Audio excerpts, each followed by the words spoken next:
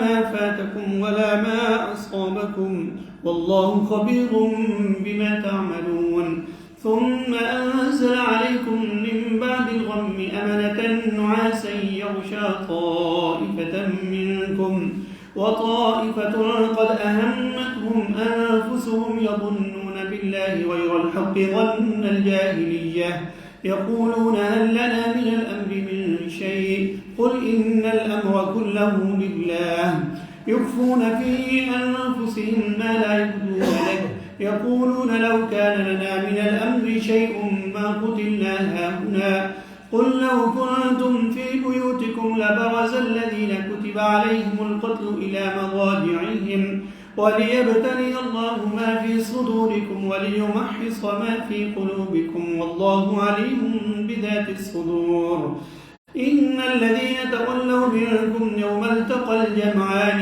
إنما استزلهم الشيطان ببعض ما كسبوا ولقد عفى الله عنهم إن الله غفور حليم يا أيها الذين آمنوا لا تكونوا كالذين كفروا وقالوا لإخوانهم إذا ضربوا في الأرض أو كانوا غزا لو كانوا عندنا ما ماتوا وما قتلوا ليجعل الله ذلك حسرة في قلوبهم والله يحيي ويميت والله بما تعملون بصير ولئن قتلتم في سبيل الله أو متم لمغفرة من الله ورحمة خير مما يجمعون ولئن متم أو قتلتم لإلى الله تحشرون فبما رحمة من الله لنت لهم ولو كنت فظا غليظ القلب لانفضوا من حولك فاعف عنهم واستغفر لهم وشاورهم في الأمر فإذا عزمت فتوكل على الله إن الله يحب المتوكلين إن ينصركم الله فلا غالب لكم وإن يخذلكم فمن ذا الذي ينصركم من بعده وعلى الله فليتوكل المؤمنون وما كان لنبي أن يغل ومن يغل يأت بما غل يوم القيامة ثم توفى كل نفس ما كسبت وهم لا يظلمون أفمن اتبع رضوان الله كمن باء بسخط من الله ومأواه جهنم وبئس المصير هم درجات عند الله والله بصير بما يعملون. تو ایک سوال جو بہت زیادہ مسلمانوں کے ذہنوں میں پیدا ہو رہا تھا وہ یہ کہ جب اللہ نے وعدہ کیا تھا کہ اللہ تعالیٰ کے حکم سے اللہ کی مدد سے مسلمانوں کو فتح حاصل ہوگی تو یہ شکست کیوں ہوئی، یہ سوال اٹھ رہا تھا. پھر منافقین بھی اٹھا رہے تھے یہ سوال کہ اللہ کے رسول نے وعدہ کیا تھا کہ فتح حاصل ہوگی اور اللہ تعالیٰ نے خوشخبری دی کہ اللہ فرشتے نازل کرے گا. تو اس کا جواب اللہ تعالیٰ نے دیا اور اللہ نے تم سے کیے ہوا اپنا وعدہ پورا کیا کہ جب اس کے اذن سے تم انہیں قتل کر رہے تھے، یہاں تک کہ جب تم نے کمزوری دکھلائی اور تم نے فیصلے میں اختلاف کیا اور تم نے نافرمانی کی، اس کے بعد کہ اللہ نے تمہیں وہ کچھ دکھلایا جسے تم پسند کرتے تھے. تم میں سے کچھ دنیا چاہتے تھے اور کچھ آخرت چاہتے تھے. پھر اللہ نے ان سے تمہارا رخ پھیر دیا تاکہ وہ تمہاری آزمائش کریں. پھر اللہ نے تم سے درگزر کی اور اللہ مومنوں پہ بڑے فضل والا ہے. تو یہ جواب دیا کہ ابتدا میں اللہ نے وعدہ پورا کیا کہ جب تم انہیں قتل کر رہے تھے اور تمہیں فتح حاصل ہو گئی، دشمن بھاگ رہا تھا، تو پھر تم نے کمزوری دکھلائی اور معاملے میں اختلاف کیا. کس میں؟ کہ رسول اللہ صلی اللہ علیہ وسلم نے جو آرڈر دیا تھا کہ اس جگہ کو نہیں چھوڑنا تیر اندازوں کے لیے، تو وہ آپس میں جھگڑنے لگے. کچھ نے کہا کہ نہیں اب تو فتح حاصل ہوگی ہے، اب یہاں رہنے کا کیا فائدہ، اور کچھ نے کہا نہیں ہر صورت میں یہاں رہنا ہے. تو انہوں نے پھر اللہ کے رسول صلی اللہ علیہ وسلم کے حکم کی نافرمانی کی. تھوڑے سے بچے جنہیں دشمن نے قتل کر دیا، باقی چھوڑ کے چلے گئے. تو یہ فرمایا کہ تم نے نافرمانی کی، یعنی اللہ کے رسول صلی اللہ علیہ وسلم کے حکم کی، اس کے بعد کہ تمہیں اللہ نے وہ دکھلایا جسے تم پسند کرتے تھے، یعنی مال غنیمت. تو مال غنیمت جب تم نے دیکھا تو تم اس کے پیچھے چلے گئے. تو کچھ دنیا چاہتے تھے اس لیے مال غنیمت کے پیچھے چلے گئے، کچھ آخرت چاہتے تھے. تو یہ جب ہوا تو پھر اللہ نے تمہارا رخ ان سے پھیر دیا، تمہاری فتح شکست میں بدل دی. اور یہ کیوں ہوا؟ لیبتلیکم، تاکہ اللہ تمہاری آزمائش کرے. اس شکست کے ذریعے اللہ تمہیں اچھی طرح آزمائے. اور پھر بھی اللہ نے تم سے درگزر کی. وَلَقَدْ عَفَا عَنْکُمْ، درگزر کیا کی کہ دشمن کو فتح ہو گئی، مسلمان بہت بڑی تعداد میں شہید ہو گئے. 70 صحابہ شہید ہو گئے، بڑے بڑے صحابہ جن میں حضرت حمزہ بھی تھے، حضرت مصعب بن عمیر، بڑے بڑے لوگ. لیکن دشمن اپنی فتح مکمل کیے بغیر چلا گیا. اگر قریش اس وقت مدینہ کا رخ کرتے تو مسلمانوں کو ختم کر کے رکھ دیتے، مدینہ پہ حملہ آور ہوتے تو ختم کر کے رکھ دیتے. لیکن وہ اپنی فتح کو مکمل کیے بغیر فوراً مکہ کی طرف روانہ ہو گئے، چھوڑ دیا مسلمانوں کو اسی حالت میں. تو یہ اللہ تعالیٰ فرما رہے ہیں کہ اس حالت میں بھی اللہ نے تم سے درگزر کی اور اللہ مومنوں پہ بڑے فضل والا ہے. پھر نقشہ کھینچا جو اس وقت میدان جنگ کی حالت تھی. اس وقت کو یاد کرو کہ جب تم بھاگے جا رہے تھے اور مڑ کر کسی کی طرف نہیں دیکھ رہے تھے اور رسول صلی اللہ علیہ وسلم تمہیں پیچھے سے بلا رہے تھے، تو اللہ نے تمہیں غم پہ غم دیا تاکہ جو تکلیف تم پہ آئے اس پہ تم غم نہ کرو، اور جو کچھ تم کر رہے ہو اور جو نقصان تم پہ ہو تکلیف آئے اس پہ تم غم نہ کرو. جو کچھ تم کرتے ہو اللہ کو اس کی خبر ہے. یعنی جب لوگ بھاگ رہے تھے مدینہ کی طرف تو اس وقت رسول اللہ صلی اللہ علیہ وسلم بلا رہے تھے کہ میں ادھر ہوں، اس طرف آؤ، میری طرف آؤ. لیکن فرمایا کہ تم کسی کی طرف دیکھ نہیں رہے تھے، بھاگے جا رہے تھے. پھر غم پہ غم اللہ نے تمہیں دیا. غم پہ غم یعنی ایک شکست کا غم تھا اور ایک رسول اللہ صلی اللہ علیہ وسلم کی شہادت کی خبر جو پھیلی، ایک وہ غم تھا.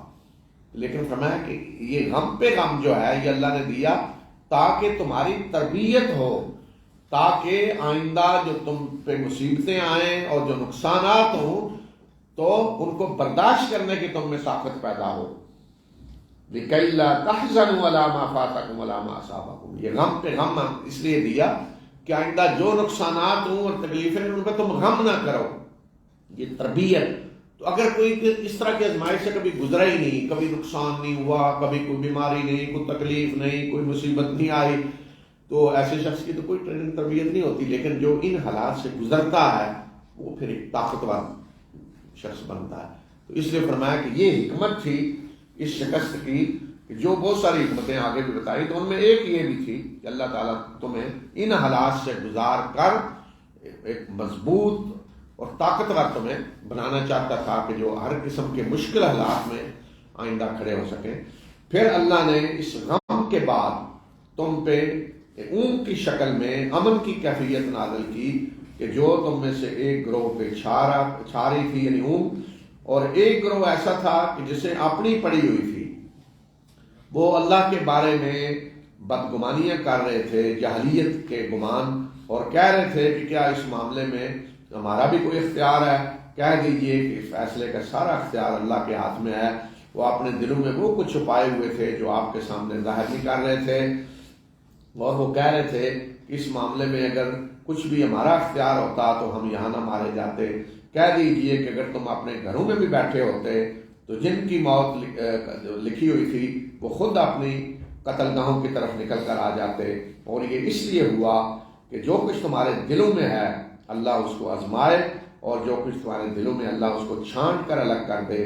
اور اللہ جو سینوں کے راز جاننے والا ہے. پھر اس کے بعد فرمایا کہ اللہ نے تم پہ امن کی کیفیت نازل کی. وہ کیا تھی؟ اونگ، کہ جو ایک گروہ پہ چھائی ہوئی تھی. اس وقت جب غم پہ غم کی کیفیت تھی تو اللہ تعالیٰ نے اونگ طاری کر دی، سکون. بعض صحابہ جو ڈٹے ہوئے تھے میدان میں وہ کہتے ہیں اس طرح حالت ہوگی اونگ کہ ہمارے ہاتھوں سے تلواریں گرنے لگی.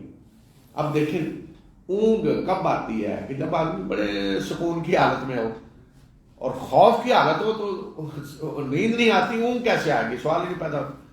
تو اللہ تعالیٰ نے وہ سکون نازل کر دیا اونگ کی شکل میں ایک گروہ پہ جو ڈٹا ہوا تھا.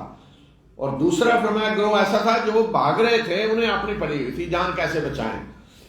تو وہ فرمایا اللہ کے بارے میں جہلیت والے گمان کر رہے تھے کہ اللہ نے تو وعدہ کیا تھا، تو دیکھیں وعدہ پورا نہیں ہوا، گویا کہ وہ شک میں پڑے ہوئے ہیں. اب تو وہ کہہ رہے تھے کہ ہماری بات نہیں مانی گئی، اگر ہماری بات مانی جاتی تو یہاں ہم قتل نہ ہوتے. گویا کہ وہ یہ کہنا چاہ رہے تھے کہ یہ جو باہر نکل کے لڑنے کا فیصلہ ہوا یہ صحیح نہیں ہوا، اگر اندر رہ کر لڑتے تو یہ نتائج نہ نکلتے. تو فرمایا کہ وہ اپنے اندر وہ کچھ چھپا رہے تھے جو آپ کے سامنے ظاہر نہیں کرنا چاہتے تھے، اور وہ کہہ رہے تھے کہ ہم یہاں قتل نہ ہوتے اگر ہماری بات مانی جاتی. تو فرمایا کہ اگر گھروں میں بھی بیٹھے ہوتے نا تو جہاں موت آئی تھی وہاں نکل کر آ جاتے. یعنی موت اس لیے نہیں آئی کہ وہ میدان جنگ میں آئے تھے، موت اپنے وقت پہ آتی ہے. تو اس طرح یہ جو لوگ یہ سمجھتے ہیں نا فلاں آدمی وہ سفر میں گیا تو موت آ گئی، فلاں جگہ گیا اگر نہ جاتا تو موت نہ آتی. موت کسی بیماری کی وجہ سے نہیں آتی، کسی حادثے کی وجہ سے نہیں آتی، موت اپنے وقت پہ آتی ہے. جب موت کا وقت نہیں آیا تو کوئی بیماری موت نہیں لا سکتی، اور موت کا وقت نہیں آیا تو کوئی حادثہ موت نہیں لا سکتا. موت خود ان چیزوں کو لے کے آتی ہے، بیماریاں اور حادثے. خود بخود آدمی اس طرف چلا جاتا ہے، موت کی طرف خود چلا جاتا ہے. تو پھر یہ بتایا کہ یہ سارا کچھ جو ہوا تاکہ جو کچھ ہمارے دلوں میں ہے اس کو اللہ چھانٹ کر نکالے، اندر جو کچھ ہے نکلے، پتہ چلے کسی کے دل میں کیا ہے، اور اللہ سینے کے راز جانتا ہے. پھر بتایا کہ جو آج بھاگے ہیں میدان جنگ سے تو اس کی وجہ کیا ہے؟ بے شک وہ لوگ جو تم میں سے جنگ کے دوران منہ پیٹ پھیر کر بھاگے ہیں تو یہ اس وجہ سے شیطان نے انہیں پھسلایا ان کے بعض اعمال کی وجہ سے. اللہ نے ان سے درگزر کیا، اللہ بخشنے والا بردبار ہے. یعنی ان کی پہلے کی کچھ کمزوریاں تھیں جن کی وجہ سے آج شیطان نے انہیں پھسلا دیا ہے. اے لوگوں جو ایمان لائے ہو ان لوگوں کی طرح، ان کافروں کی طرح نہ ہو جاؤ جن کا حال یہ ہے کہ جب ان کا کوئی رشتہ دار قرابت دار سفر میں ہوتا ہے یا جنگ میں ہوتا ہے اور اسے موت آ جائے تو وہ کہتے ہیں کہ اگر وہ ہمارے پاس ہوتے تو نہ مرتے اور نہ قتل کیے جاتے، تاکہ ان کی اس بات کو اللہ ان کے دلوں میں حسرت بنا کر رکھ دے۔ اللہ ہی ہے جو زندگی بھی دیتا ہے اور موت بھی دیتا ہے، اور جو کچھ تم کرتے ہو اللہ اسے دیکھ رہا ہے۔ یہ فرمایا کافرانہ باتیں نہ کرو، اس طرح کے کافروں کا حال ہے کہ اگر ان کا کوئی رشتہ دار قرابت دار کسی سفر میں گیا مر گیا تو کہیں گے جی نہ جاتا سفر میں تو نہ مرتا، یا جنگ میں گیا مر گیا قتل ہو گیا تو کہیں جی جنگ میں نہ جاتا تو نہ مرتا۔ فرمایا یہ کافرانہ باتیں ہیں، اس لیے کہ موت اپنے وقت پہ آتی ہے، موت اس وجہ سے نہیں آتی۔ تو فرمایا کہ زندگی اور موت اللہ کے ہاتھ میں ہے، جو کچھ تم کر رہے ہو اللہ ان سے دیکھ رہا ہے، اور اگر تم اللہ کے راستے میں قتل کیے گئے یا تمہیں موت آئی تو اللہ کی طرف سے جو مغفرت اور رحمت تمہیں ملنے والی ہے وہ بہتر ہے اس سے جو یہ لوگ جمع کر رہے ہیں۔ یعنی اگر تمہیں موت آتی ہے اللہ کے راستے میں تو اس سے بہتر کیا چیز ہے؟ باقی جو زندہ رہ کر جو جمع کر رہے ہیں دنیا، اس سے بہتر ہے جو تمہیں مغفرت اور رحمت مل رہی ہے۔ اور اگر تمہیں موت آئے یا قتل کیے جاؤ تو اللہ ہی کی طرف تو پلٹا کر تمہیں لایا جائے گا۔ موت آئے گی عام، تبھی موت تو اللہ ہی کے پاس جانا ہے۔ تو اگر اللہ کے راستے میں قتل ہو کر جا رہے ہو تو پھر کیا شان ہے، کتنے درجے سے تم جا رہے ہو۔ یہی بات خالد بن ولید رضی اللہ تعالیٰ عنہ نے اپنی وفات کے وقت کہی تھی کہ ان کی موت تبھی موت آئی، تو تمنا تھی ان کی شہادت کی، ساری زندگی لڑتے رہے شہادت کی تمنا لے کر، تو جب تبھی موت آئی بستر پہ تو انہوں نے کہا کہ میں وہ شخص ہوں کہ جس کے جسم کا کوئی حصہ ایسا نہیں ہے کہ جس پہ تیر تلوار یا نیزے کا کوئی زخم نہ، لیکن آج دیکھو میری موت اس طرح آ رہی ہے جس طرح اونٹ مرتا ہے لیٹا ہوا، زمین پہ لیٹا ہوا جو مر رہا ہے، تو اس طرح میں جان دے رہا ہوں، تبھی موت۔ تو جو لوگ موت یہ سمجھتے ہیں کہ موت کسی جنگ میں شریک ہونے سے آتی ہے تو وہ ان کے لیے یہ سبق ہے آپ نے کہا کہ دیکھ لو میں ساری زندگی تمنا لے کر لڑتا رہا شہادت کے لیے، اور اس طرح میری موت آ رہی۔ تو موت اس وجہ سے نہیں آتی کہ کوئی جنگ میں گیا یا یہ حادثہ کوئی ہوا ہے، موت اپنے وقت پہ آتی ہے۔ پھر اس وقت جو حالت تھی، جو لوگ جنہوں نے رسول اللہ صلی اللہ علیہ وسلم کے حکم کی نافرمانی کی اور اس کے نتیجے میں شکست ہوئی، اور پھر جو لوگ بھاگ گئے، اب آئندہ ان کے ساتھ کیا معاملہ کرنا ہے، اس معاملے میں اللہ تعالیٰ نے رسول اللہ صلی اللہ علیہ وسلم کو ہدایت دی۔ آپ اللہ کی رحمت کے نتیجے میں ان کے لیے نرم مزاج ہیں، اور اگر آپ سخت مزاج تند ہوئے ہوتے تو یہ لوگ آپ کے ارد گرد سے بھاگ جاتے۔ آپ ان سے درگزر کریں اور ان کے لیے اللہ سے مغفرت کی دعا کریں، اور مشورے میں آئندہ ان کو شریک کریں، اور جب آپ کسی چیز کا پختہ ارادہ کر لیں تو پھر اللہ پہ توکل کریں، بے شک اللہ توکل کرنے والوں کو پسند کرتا ہے۔ نبی صلی اللہ علیہ وسلم کو مخاطب کیا کہ اللہ کی رحمت ہے کہ آپ نرم مزاج ہیں، اگر آپ سخت مزاج تند ہوتے لوگ بھاگ جاتے، یعنی جو لیڈرشپ کی کوالٹیز ہیں وہ بتائیں کہ آپ نرم مزاج ہیں، سخت مزاج نہیں ہیں۔ جو لیڈر اگر اس طرح ہو تند ہو تو لوگ بھاگ جاتے ہیں۔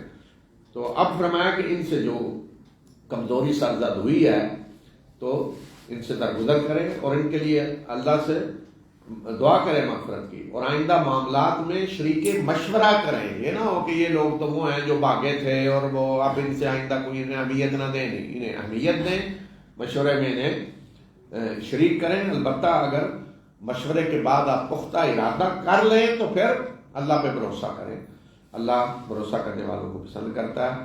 پھر مسلمانوں کو کہا کہ اگر اللہ تمہاری مدد کرے گا تو کوئی طاقت تم پہ غالب نہیں آ سکتی، اور اگر اللہ تمہیں بے یار و مددگار چھوڑ دے گا ذلیل ہونے کے لیے تو پھر کون ہے کہ جو اللہ کے بعد تمہاری مدد کر سکے۔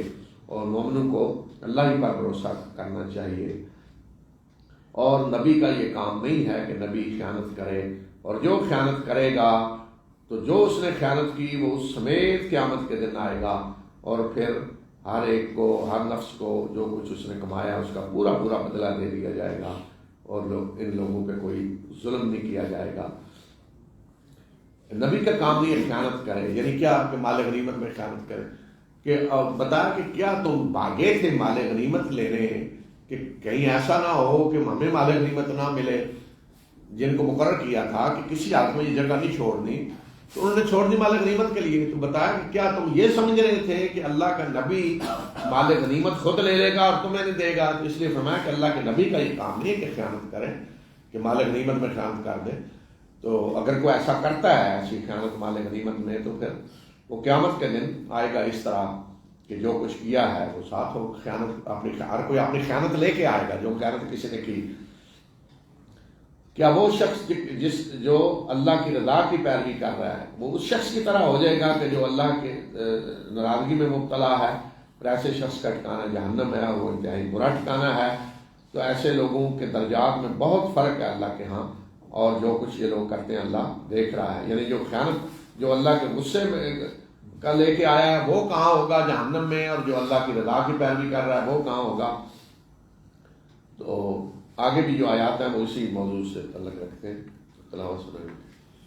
لقد من الله على المؤمنين إذ بعث فيهم رسولا من أنفسهم يتلو عليهم آياته ويزكيهم ويعلمهم الكتاب والحكمة وإن كانوا من قبل لفي ضلال مبين.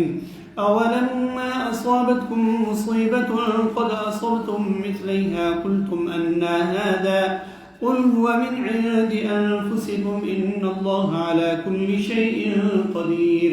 وما أصابكم يوم التقى الجمعان فبإذن الله وليعلم المؤمنين وليعلم الذين نافقوا.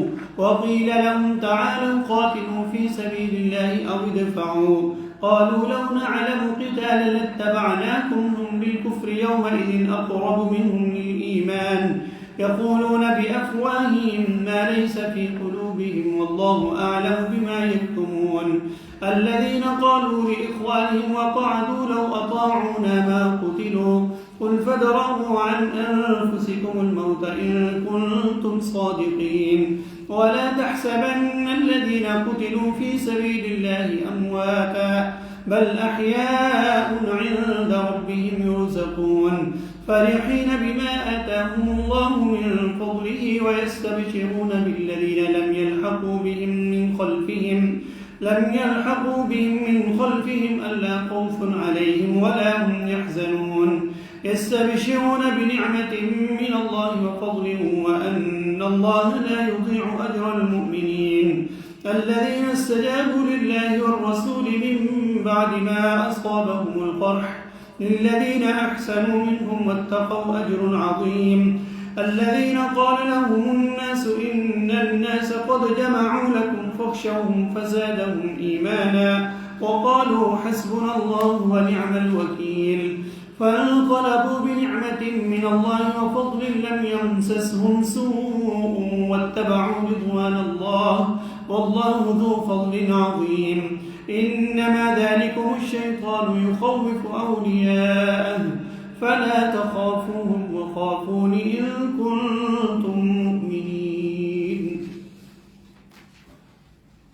یقیناً اللہ نے مومنوں پہ بڑا احسان کیا جب اس نے ان کے اندر انہی میں سے ایک رسول مبعوث کیا جو انہیں اس کی آیات سناتا ہے اور انہیں پاک کرتا ہے اور انہیں کتاب اور حکمت کی تعلیم دیتا ہے اگرچہ وہ اس سے پہلے واضح گمراہی میں مبتلا تھے. تو مسلمانوں کو بتایا کہ دیکھو کتنا بڑا فضل احسان ہے اللہ کا تم پہ کہ اللہ نے تمہارے اندر تمہیں میں سے رسول بھیجا ہے. تمہیں اللہ موقع دے رہا ہے کہ اللہ کے رسول تمہیں آیات اللہ کے سنا رہے ہیں، تمہیں پاک کر رہے ہیں، کتاب و حکمت کی تعلیم دے رہے ہیں. تو اللہ کے اس احسان کو یاد رکھو. تو اس کے لیے تمہیں قربانیاں دینی ہوں گی، اللہ کے راستے میں جدوجہد کرنی ہوگی، آزمائشوں سے گزرنا پڑے گا. تو انہی میں سے یہ آزمائش ہے جو عہد میں پیش آئی. تمہارا کیا حال ہے کہ جب تم پہ ایک مصیبت آئی اور تم اس سے دگنا نقصان دشمن کو پہنچا چکے ہو تو تم کہتے ہو کہ یہ کہاں سے آ گئی؟ کہہ دیجئے کہ یہ تمہارے اپنی وجہ سے ہے، تمہارے اپنے اندر سے ہے. بے شک اللہ ہر چیز پہ قدرت رکھنے والا ہے. اور جنگ کے دن جو مصیبت تم پہ آئی وہ اللہ کے اذن سے ہے، اور یہ اس لیے ہوا تاکہ اللہ مومنوں کو بھی جان لے اور اللہ ان لوگوں کو بھی جان لے جنہوں نے منافقت کی ہے اور جن کو کہا گیا کہ آؤ اللہ کے راستے میں لڑو یا دفاع ہی کرو. تو انہوں نے کہا کہ اگر ہم جانتے کہ جنگ ہوگی تو ہم ضرور تمہارے ساتھ چلتے. جب وہ یہ بات کہہ رہے تھے تو اس روز وہ ایمان کے مقابلے میں کفر کے زیادہ قریب تھے. وہ اپنے منہ سے وہ کچھ کہہ رہے ہیں جو ان کے دلوں میں نہیں ہے، اور جو کچھ وہ چھپا رہے ہیں اللہ اسے جانتا ہے. یہ وہ لوگ ہیں جو اپنے بھائی بندوں سے یہ وہ لوگ ہیں کہ وہ خود تو بیٹھے ہوئے ہیں اور وہ اپنے بھائیوں سے کہہ رہے ہیں کہ اگر یہ ہماری بات مانتے تو یہ قتل نہ کیے جاتے. کہہ دیجئے کہ اگر تم اپنی اس بات میں سچے ہو تو جب تمہاری موت آئے تو اسے ٹال کر دکھاؤ. اور جو لوگ اللہ کے راستے میں قتل کیے گئے ہیں انہیں مردہ نہ سمجھو، بلکہ وہ اپنے رب کے ہاں زندہ ہیں، انہیں رزق دیا جا رہا ہے. جو کچھ اللہ نے اپنے فضل سے انہیں عطا کیا ہے اس پہ وہ بڑے خوش ہیں، اور وہ اپنے ان بھائی بندوں کو مومنوں کو خوشخبری دے رہے ہیں جو ان کے پیچھے ہیں، جو ابھی تک ان سے نہیں ملے، کہ انہیں کوئی خوف نہیں ہوگا اور نہ وہ غمگین ہوں گے. اور وہ اللہ کی نعمت اور اس کے فضل کی خوشخبری دے رہے ہیں، اور اس بات کی کہ اللہ مومنوں کے اجر کو ضائع نہیں کرے گا. یہ وہ لوگ ہیں کہ جنہوں نے اللہ اور رسول کی دعوت پہ لبیک کہا اس کے بعد کہ انہیں زخم لگ چکا تھا. ان میں سے جنہوں نے بہترین عمل کیا اور تقوی اختیار کیا ان کے لیے بہت بڑا اجر ہے. یہ وہ لوگ ہیں کہ لوگوں نے انہیں کہا کہ لوگ تمہارے لیے جمع ہو رہے ہیں، ان سے ڈرو. تو اس بات نے ان کے ایمان کو اور زیادہ بڑھا دیا، اور انہوں نے کہا کہ ہمیں اللہ کافی ہے اور وہ بہترین کارساز ہے. تو وہ اللہ کی نعمت اور اس کا فضل لے کر اس طرح لوٹے کہ انہیں کوئی تکلیف نہ پہنچی، اور انہوں نے اللہ کی رضا کی پیروی کی، اور اللہ بہت بڑے فضل والا ہے. تو یہ شیطان تھا جو تمہیں اپنے دوستوں سے ڈرا رہا تھا، تو تم ان سے نہ ڈرو، مجھ سے ڈرو اگر تم مومن ہو. تو یہ بار بار جو سوال اٹھ رہا تھا کہ یہ ہمیں شکست کیوں ہوئی اور اتنا نقصان کیوں ہوا، تو فرمایا کہ کیا حال ہے تمہارا کہ یہ مصیبت تم پہ جو آئی یعنی نقصان ہوا تو تم کہہ رہے ہو کیوں؟ تو اس سے دگنا نقصان تم دشمن کو پہنچا چکے ہو. 70 آدمی بدر میں تم نے ان کے قتل کیے، 70 قیدی بنا کے لے آئے، ڈبل نقصان.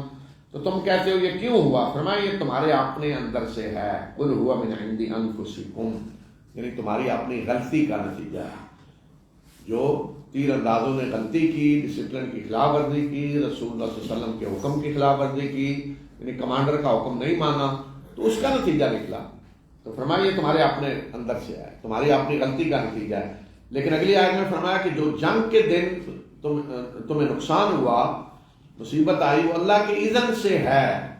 یہ ہے چیز سمجھنے کی جسے ضرورت ہے کہ جو مصیبتیں انسان پہ آتی ہیں، جو نقصانات ہوتے ہیں، ان میں انسان کا اپنا عمل دخل ہوتا ہے، انسان کی اپنی غلطیوں کا نتیجہ نکلتا ہے. لیکن ساتھ اللہ کی پرمیشن ضروری ہے. اللہ کی پرمیشن ہوگی تو نتیجہ نکلے گا غلطی کا.